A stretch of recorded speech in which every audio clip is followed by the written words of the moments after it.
Este es un tema muy espinoso porque desde luego tiene que ver con las consecuencias de toda actuación de carácter administrativo de la administración tributaria. Todos en algún momento nos veremos o nos vemos en situaciones de proceder, ¿verdad?, por algún reclamo que tengamos y por lo tanto debemos tener el conocimiento suficiente de cómo hacerlo. Son derechos que nos asisten. En otra oportunidad ya los explicamos y por lo tanto ahora profundizaremos un poco más, ¿verdad?, en la forma de cómo presentar nuestros reclamos. El objetivo de esta oportunidad es conocer el proceso administrativo en casos de no aceptación de una resolución de la administración tributaria por parte de los obligados tributarios. Como repito, no siempre vamos a aceptar todas las resoluciones administrativas. En algunas estaremos, ¿verdad?, en desacuerdo, bien sea en forma parcial o total. Pues bien, generalmente las faltas o delitos que se cometen a diario, normal o de vez en cuando por asuntos eventuales por parte de los obligados tributarios son el contrabando, la defraudación fiscal, el delito contable, apropiación o beneficio indebido, lavado de activos, testaferrato y otros. Esto está de acuerdo al nuevo Código Procesal Penal, ya que en el artículo 193 del antiguo código establecía los delitos tributarios, pero ahora ha ampliado los conceptos el nuevo Código Procesal Penal. De estos no hablaremos desde luego de los delitos, como son los delitos más fuertes, como son contrabando, defraudación, pero sí tocaremos con mucha más profundidad este que es de los más leves, que es la apropiación o beneficio indebido. Esto sucede más que todo en terceros responsables cuando se les ha dado a percibir o a retener cualquier cantidad en cualquiera de los tributos establecidos en las leyes hondureñas y que ellos de repente no cumplen con una de las obligaciones más fuertes, que es el entero al Estado. Pues estaríamos hablando de que en estos casos es cuando hay apropiación. También las hay cuando de un impuesto a pagar por ley, ¿verdad?, no se paga. Y en ese sentido estaríamos beneficiándonos con algo que según la base jurídica tributaria hondureña corresponde al Estado. Pues las resoluciones que determinen tributos y sus accesorios. Los accesorios, ya sabemos, son, por ejemplo, pérdida de algunos derechos, pérdida de beneficios, derechos como a licitación, inclusive al cierre del establecimiento comercial. Pues cuando de eso se trate, cuando se impongan sanciones o aquellas resoluciones que nieguen la devolución de tributos solicitados por los obligados tributarios, siendo que no se está de acuerdo en la resolución dada por el órgano administrativo, entonces los obligados tributarios pueden hacer la solicitud correspondiente. La administración tributaria resolverá mediante estos procedimientos. Uno, procedimiento de revisión de oficio.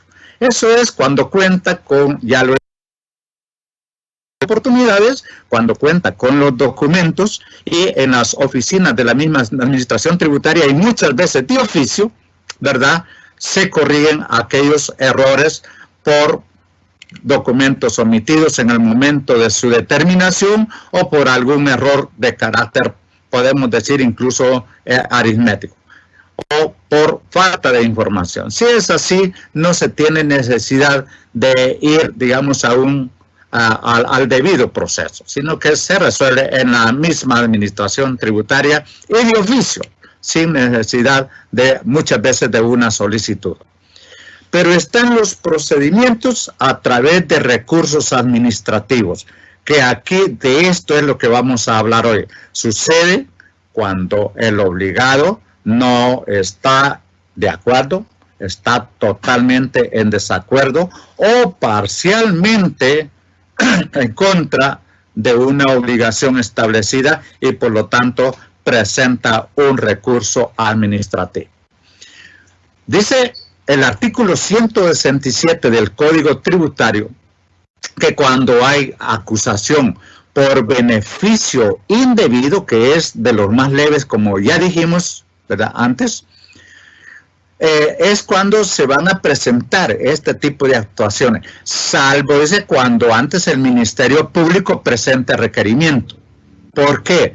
Porque en todos los delitos se necesita una denuncia, a veces una acusación y a veces la intervención de los órganos como son el Ministerio Público o la, podemos decir, están los otros órganos, ¿verdad?, encargados del control de los tributos y de cualquier otro beneficio del Estado que se haya, que se esté, digamos, perdiendo por falta de aplicación de los verdaderos juicios en la ley.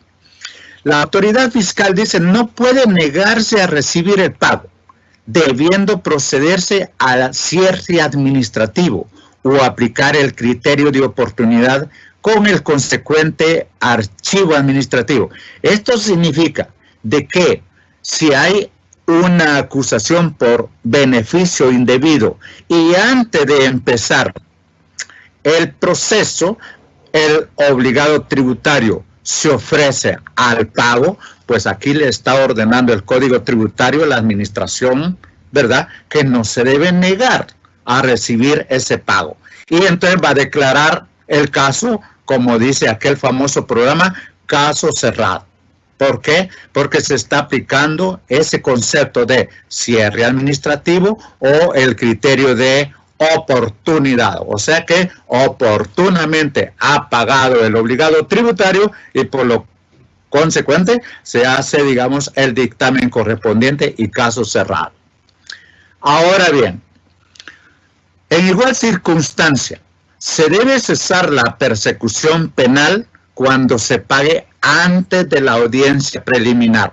No hemos empezado un proceso y se puede aplicar el concepto de conciliación judicial en todos los casos, dice, a petición, en la cual no se puede exigir otro tipo de indemnizaciones cuando concurran requisitos del presente párrafo y del Código Procesal Penal. La autoridad no debe negar ese concepto de conciliación judicial.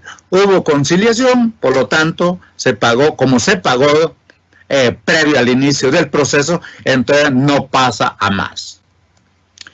Pero si no sucede eso, entonces entraremos ya al proceso administrativo como tal y vamos a explicar primero qué se entiende como proceso administrativo. Proceso en vía administrativa son aquellas resoluciones por la misma administración tributaria. De no ser en la misma administración tributaria, que pasen a la Secretaría de Finanzas, pero que allí terminan. No hay más pasos hacia adelante. A eso vamos a entender por vía administrativa. Está la vía judicial, pero en esta oportunidad estaremos hablando nada más de vía administrativa. En otras palabras, casos que se van a resolver en la administración tributaria y o en la Secretaría de Finanzas. Muy bien. Pues en ese caso, todos los recursos presentados por los obligados tributarios pueden resolverse mediante tres vías o mediante tres recursos. 1. Reposición. 2, apelación. Y 3, recurso extraordinario de revisión. Repito, reposición, apelación y recurso extraordinario de revisión. Y cuando se presentan estas revisiones en la vía administrativa, pues en aquellos casos que se reconozcan derechos o cuando se establezcan obligaciones. Lo normal, desde luego, es que va a haber un reclamo por parte del obligado tributario cuando se le establezca alguna obligación tributaria. Lógico es de que si se le conceden, se le reconocen, se le otorgan sus derechos, pues de estar contento no va a haber ningún problema. El problema sucede con los casos en que se le está exigiendo, ¿verdad?, una obligación tributaria. Pues en esos casos es que se dan estos recursos de reposición, apelación y recurso extraordinario de revisión. Aclarando que los recursos administrativos se deben ejercer por una sola vez. Repito, por única vez y nunca simultáneamente. ¿Qué quiere decir esto? Que no podemos estar llevando un caso, ¿verdad?, con dos recursos a la vez. O terminamos uno y continuamos con el otro, o definitivamente terminamos con cualquiera de ellos y ahí muere. En ningún caso, ¿verdad?, simultáneamente, y solo es por única vez, por una sola vez. Ahora, muchas veces el obligado tributario podría hacer una petición, una solicitud, equivocándose del nombre del recurso. Puede llamarle reposición o apelación equivocadamente, es decir, creyendo que está en lo correcto y escribir incorrectamente el nombre del recurso que corresponda en el orden sucesivo. Pero lo que dice acá el Código Tributario en su artículo 169 es que eso no importa. Tramitación hay que darle al recurso, siempre que se deduzca su verdadero contenido, su verdadero hecho y que por lo tanto le asiste el derecho al obligado tributario. En otras palabras, el nombre se puede, ¿verdad?, corregir en el momento, digamos, de que está actuando la administración tributaria. En síntesis, los recursos administrativos son recurso de reposición, recurso de apelación y recurso extraordinario de revisión. ¿Cuándo se da el recurso de reposición? Tenemos que acudir en este caso al artículo 172 del Código Tributario, que es el decreto 170 del 28 de diciembre de 2016. Y que, hablando del recurso de reposición, dice que contra las resoluciones que dicte la administración tributaria, o sea, el SAR, si es el SAR el que está emitiendo una resolución y no se está de acuerdo, pues ahí lo que procede es el recurso de reposición. Oiga usted bien, estimado obligado tributario, no le va a llamar de otra manera porque usted está acudiendo a la administración tributaria. Si es así, el recurso correspondiente es el de reposición. Perfecto. El cual debe interponerse, dice, mediante el acto de la notificación. O sea, cuando se le esté notificando la resolución en la que no esté de acuerdo, como quien dice, dando y dando, ahí en ese momento se puede presentar el recurso de reposición.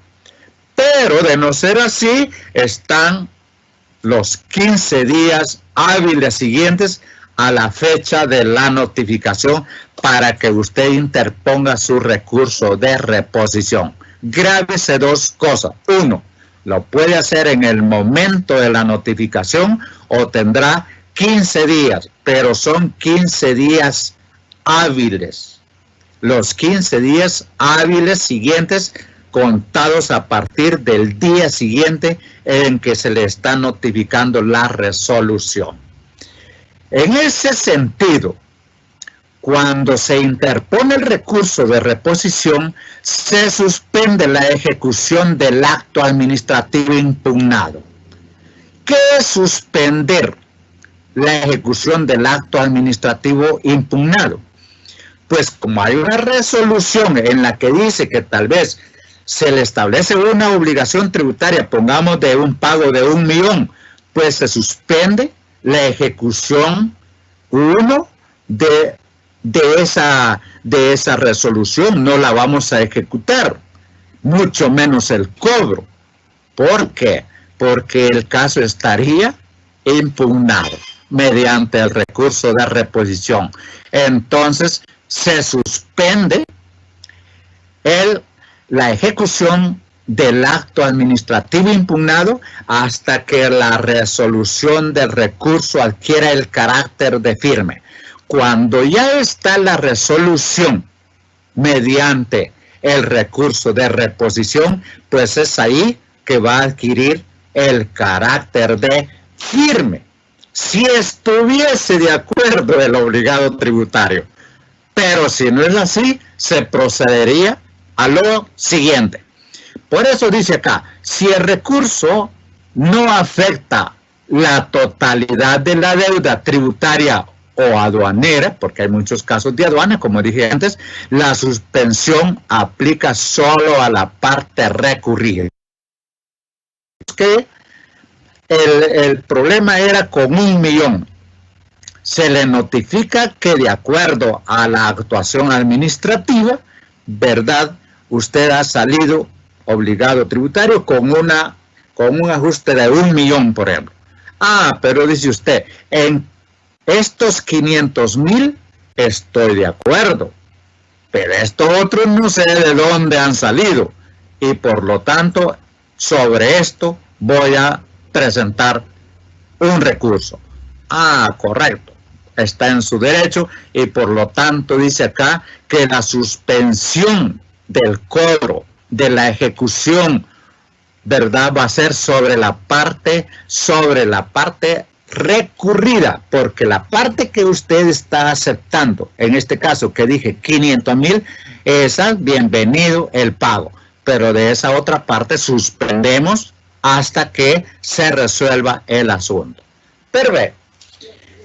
Ahora vamos a entrar a lo que establece el proceso interno de la administración tributaria en 2 casos. Habrá un caso en el que se da lugar a apertura a prueba. Ok.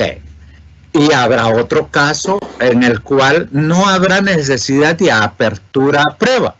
¿Por qué? Porque ni el solicitante ni el recurrente solicitó prueba, ni la administración tributaria, ¿verdad?, considera necesidad de prueba. ¿Por qué? Tiene los elementos suficientes para establecer la verdad. Perfecto. Entonces vamos a ver el primer caso, suponiendo que no hay apertura a prueba. ¿Por qué? Porque ninguna de las 2 partes acude a prueba. Entonces, en ese caso, el primer paso es el siguiente. La unidad de recepción y notificación de Secretaría General elabora el auto de admisión del recurso de reposición. Ok, eso se encuentra en el artículo 171, numeral 1, del Código Tributario. Perfecto. De ahí pasará a la Dirección Nacional Jurídica, que tiene la unidad de impugnación. Esta va a elaborar el dictamen técnico. Muy bien. Una vez elaborado el dictamen técnico, pasa a la unidad de procuración y asesoría legal. Ahí se hace el dictamen legal con base al dictamen técnico, porque muchas veces en el dictamen técnico no se reúnen los requisitos legales. Entonces, procuración y asesoría legal le dará la verdadera forma jurídica para que tenga lugar y efecto. Entonces, ahí se hace el proyecto de resolución. Muy bien. Una vez elaborado el dictamen legal con el proyecto de resolución, pasa otra vez a Secretaría General y ahí pasará a revisión y firma de la resolución. Correcto. Una vez que ya pasa, digamos, a Secretaría, a la dirección, pasa, digamos, a firma de la resolución. Pero de ahí tiene 20 días para hacer la resolución, para dictar el juicio, ¿verdad? ¿Cómo quedó? ¿Y cuál es la resolución real? De acuerdo al artículo 175 en su numeral 2. Pues una vez vencidos los plazos de 20 días, pasarán nuevamente a recepción y notificación para que dentro de 5 días, ¿verdad?, se notifique al obligado tributario. O sea, se recibe en recepción y notificación y tiene 5 días para notificar al obligado tributario. El obligado se presenta y recibe la notificación de la resolución. Hasta ahí, ¿verdad?, damos por cerrado el caso cuando no ha habido necesidad de apertura a prueba. Resumiendo entonces este caso, ¿verdad?, decíamos de que si a un obligado tributario, ¿verdad?, no le parece una resolución de la administración tributaria, puede en el acto presentar su recurso de reposición o dentro de los 15 días. Perfecto. Y una vez recibido el recurso, tiene la administración tributaria para dictar resolución, ¿verdad?, en 20 días. Ese es el plazo, 20 días. Una vez dictada la resolución, tiene 5 días para ser notificada al obligado tributario. Bueno, ese es el caso más sencillo, el caso más fácil. Pero ahora vamos a ver cuando hay apertura a prueba. En este caso se complica un poquito la cosa, pero veamos. El primer paso es, en la unidad siempre de recepción y notificación se recibirá la solicitud del recurso. Se elabora el auto de admisión del recurso de reposición, porque se está admitiendo, ¿verdad?, con lugar el recurso de reposición. Después pasa a la unidad de impugnación, donde como aquí hay lugar a apertura de prueba, entonces aquí se hace el auto de apertura a prueba. Y de ahí pasa a la unidad otra vez de recepción y notificación para notificar ese auto de apertura a prueba al obligado tributario. Y de ahí se establece el cierre del periodo de apertura a prueba, ¿verdad?, en un plazo de 1 mes. Ojo con lo que estoy diciendo. Si hay apertura a prueba, el periodo para la prueba es de 1 mes. Eso lo establece el artículo 171 del Código Tributario. Muy bien. Pero, ¿qué sucede? En el mismo código se establece que no agotadas las pruebas suficientes, podría establecerse un periodo adicional de pruebas, que esto, ¿verdad?, ya vamos a ver cuánto es. Pues si es así, que no fue suficiente el mes para dilucidar el caso, pasa otra vez a la unidad de impugnación para elaborar el auto de solicitud de pruebas adicionales. Perfecto. ¿Cuánto es el periodo de pruebas adicionales? 20 días. 20 días hábiles, ojo, hábiles, para dictar resolución. Entonces tenemos el mes que decíamos, más 20 días hábiles, ya diríamos que ha ampliado suficiente para hacer el dictamen. Entonces pasa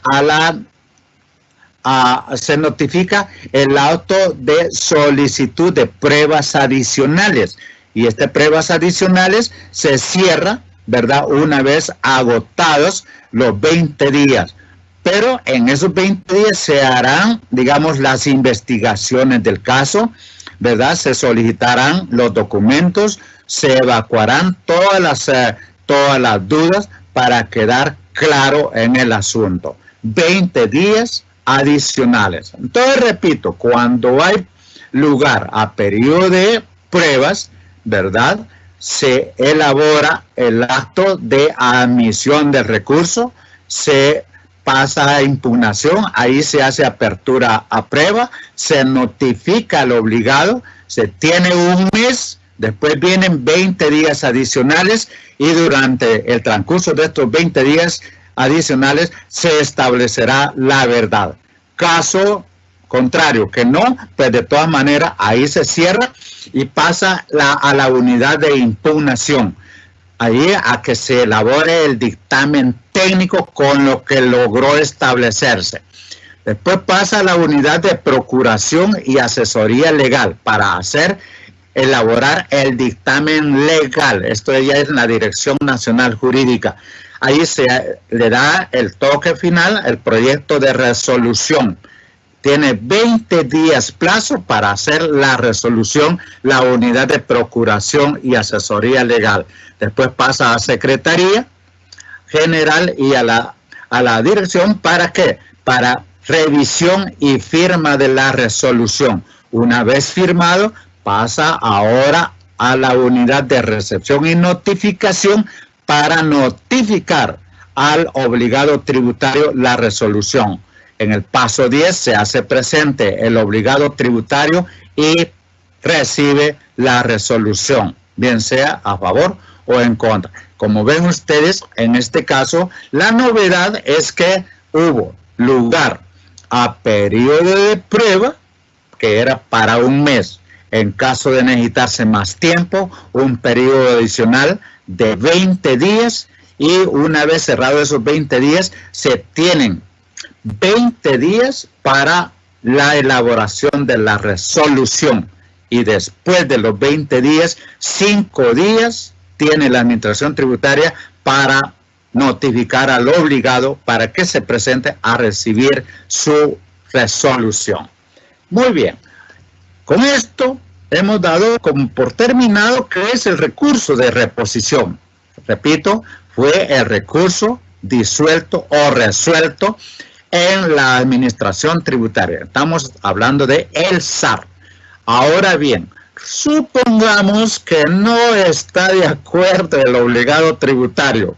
La leyó tan rápido que inmediatamente reaccionó y dice, no estoy de acuerdo con esto. ¿Qué procede? Recurso de apelación. ¿Cuál es el objetivo del recurso de apelación? Es la revisión de dos cosas. Uno, de los hechos dados como probados para volver a revisarse y establecer a ver si estuvieron de acuerdo. Ok, esos hechos que se dieron como probados. Y la otra cosa es que vamos a ver si la prueba fue tan suficiente o tan veraz, tan contundente para establecer la verdad. Entonces, repito, se revisan dos cosas, los hechos dados como probados y la prueba misma. ¿Y dónde se presenta el recurso de apelación? En la misma Administración Tributaria. Bien sea en el momento de la notificación o tiene 15 días el obligado para presentar su recurso de apelación. Nada más que en la administración tributaria no se va a resolver, solo que ahí se presenta. Así lo dice el 176 del Código Tributario. Entonces la administración tributaria tiene 10 días, ¿verdad?, para remitirlo a la Secretaría de Estado en el despacho de finanzas para su decisión, junto con el expediente, en el plazo de 10 días hábiles contados a partir de la fecha de admisión del recurso. Perfecto. El Código Tributario dice que aquí quien ya va a resolver en la Secretaría de Finanzas se daba una ordenanza de crear una unidad especializada para eso, que era la superintendencia. Pero ¿qué sucede con la superintendencia? Fue ordenada crearla el año 2017. No se creó con tal nombre, pero sí en la Secretaría de Finanzas existe lo que es la Dirección General de Política Tributaria, DGPT. Dirección General de Política Tributaria, que eso, si usted necesita ahondar un poco más, está en el acuerdo 27 del 2017, para que habla más que todo, está como más dirigido a exenciones y exoneraciones, pero nos ayuda porque en todos los casos nos está refiriendo de estos recursos de los cuales estamos hablando. Muy bien. ¿Cuáles son las características de este recurso de apelación? De que también se suspende el acto administrativo impugnado, es decir, dejado de ejecutarlo y por lo tanto de cobrar el dinero que se estableció como firme en el recurso de reposición. ¿Por qué lo dejamos de ejecutar? Por supuesto, porque hay otro recurso presentado. Este es el segundo, que es el recurso de apelación. Repito, ¿dónde fue presentado? En el mismo SAR, pero de aquí pasará a la Secretaría de Finanzas. Muy bien. Ahí está donde dice que este recurso, una vez dictaminado, agota vía administrativa. Y no cabe recurso alguno contra la resolución del recurso de apelación. El Código Tributario establece 4 cosillas que pueden haber ahí en una solitud. Cuando digo cosillas es porque no son tan trascendentales. Por ejemplo, corregir algunos errores aritméticos, corregir algunos puntos no tocados en la resolución, algunos puntos que no fueron, digamos, mencionados. Otro, corregir o agregar algunos conceptos, hacer más amplia la resolución. Pero también ahí cabe otro recurso, que es el recurso extraordinario de revisión.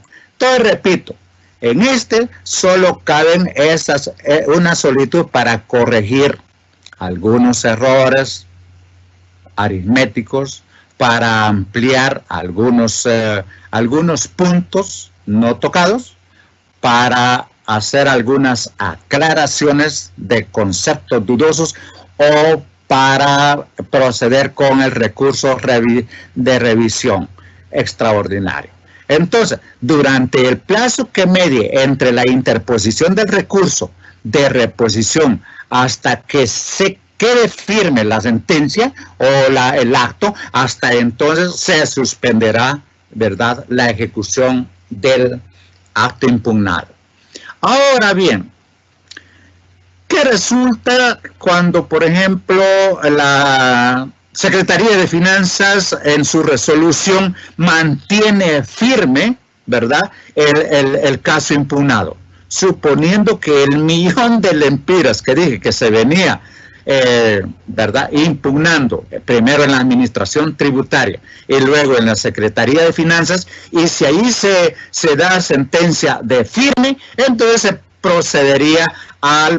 se pasaría al proceso judicial, la vía judicial en materia tributaria. Pero aquí estamos hablando que esto no compete ni a la administración tributaria ni a la Secretaría de Finanzas. Será el juzgado de letras de lo fiscal administrativo, y para eso la Corte Suprema de Justicia, mediante el Acuerdo 0104 de fecha 15 de enero del 2005, ha creado los juzgados fiscales administrativos dentro de la esfera de los tribunales de lo contencioso administrativo, a fin de conocer las controversias que se originen por la aplicación de leyes tributarias entre el contribuyente y los órganos administrativos, como lo es el SAR. Ese proceso judicial inicia con la presentación de la demanda, debiendo contener los requisitos establecidos, ¿verdad?, en el artículo 46, 47 de la Ley de la Jurisdicción de lo Contencioso Administrativo, que son más que todo algunas cuestiones de forma, de acompañar documentos y de plazos, de tal manera que no se violen esos requisitos, ¿verdad? Y también se menciona el 424 del Código Procesal Civil. El plazo legal para la presentación de una demanda en materia tributaria, también en ese recurso o ya en la vía judicial, será de 15 días hábiles, como en los otros también. Miren que estos plazos, ¿verdad?, vienen siendo los mismos, tanto en reposición, apelación y en vía judicial, según lo establecido en los artículos, dice 105 de la Ley de lo Contencioso Administrativo. Perfecto.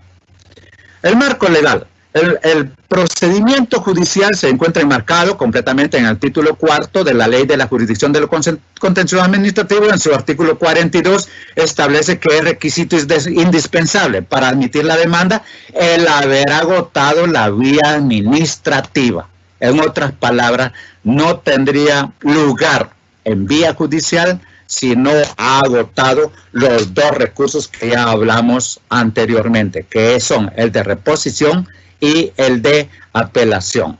Entonces, cuando se hubiera interpuesto en tiempo y forma los recursos administrativos previstos para el caso de que se trata, y B dice cuando la ley lo disponga expresamente. En ese caso es que va a pasar a vía judicial. Caso contrario, estaremos, ¿verdad?, en vía administrativa. Ahora bien, el recurso extraordinario de revisión. Aclaro, este recurso extraordinario de revisión siempre corresponde a vía administrativa y se presenta contra las resoluciones firmes de la Administración Tributaria ante la Secretaría de Finanzas. Finanzas ya dio su dictamen mediante recurso de apelación, pero a Finanzas, si es el caso, ¿verdad?, se le interpondrá otro recurso que es el de revisión, extraordinario de revisión.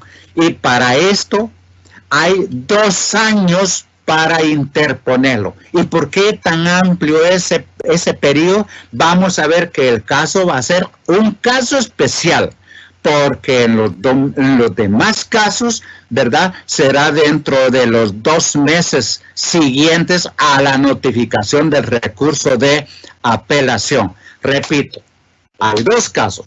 Uno que es a los 2 años, según el 180 del Código Tributario, y el otro que es a los 2 meses.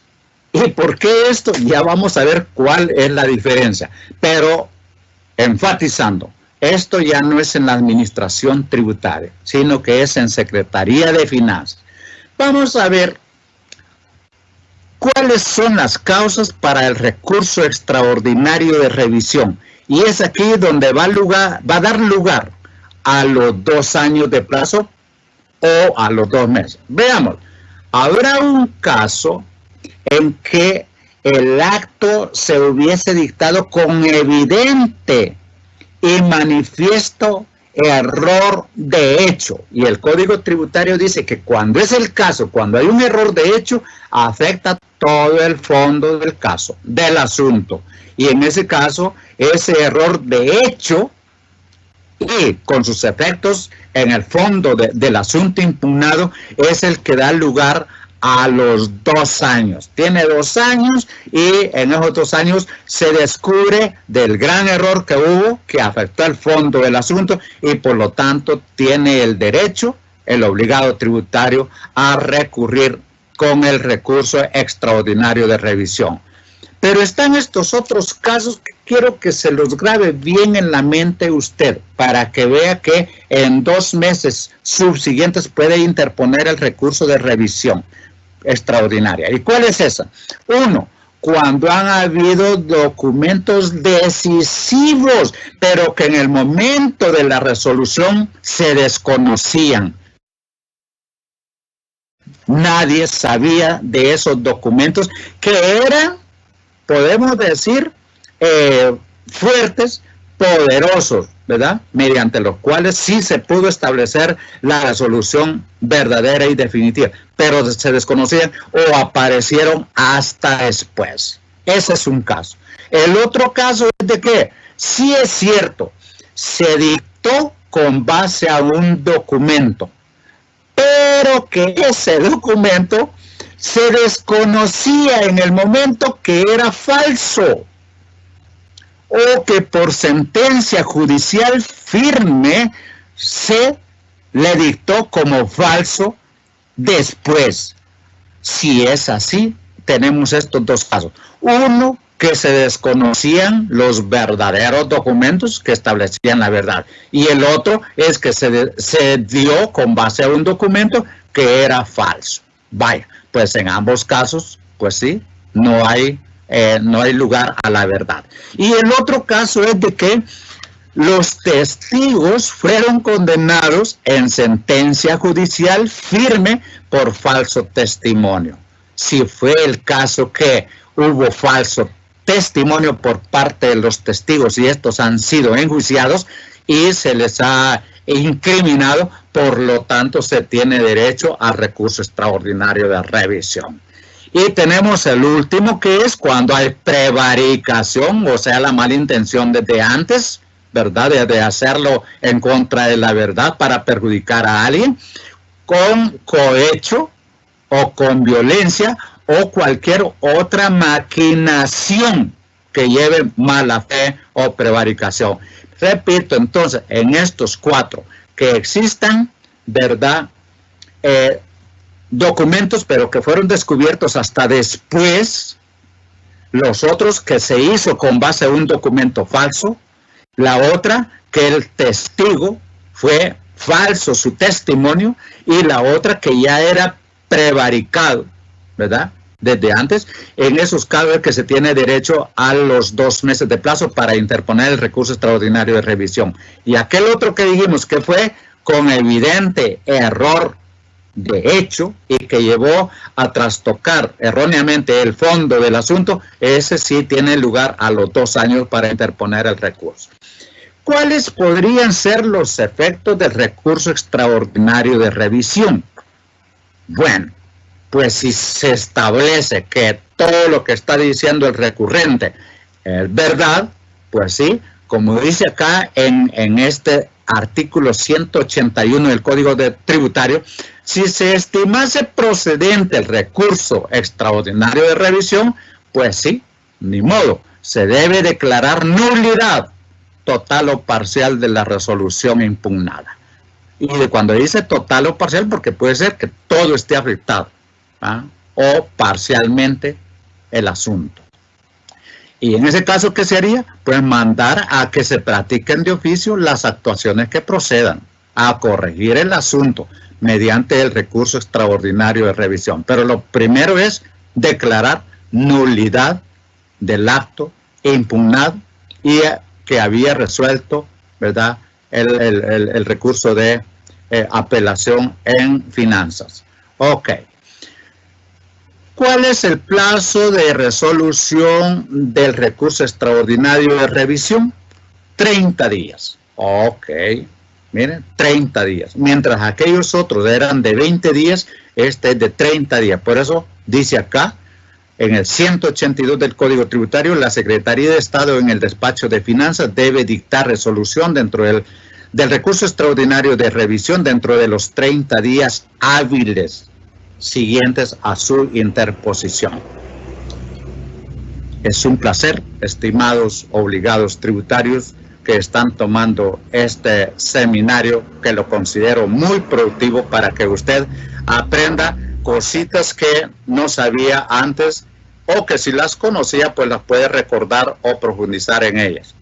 Sí, como dije antes, existe un documento que nos ayuda, además de lo que es el Código Tributario, ¿verdad?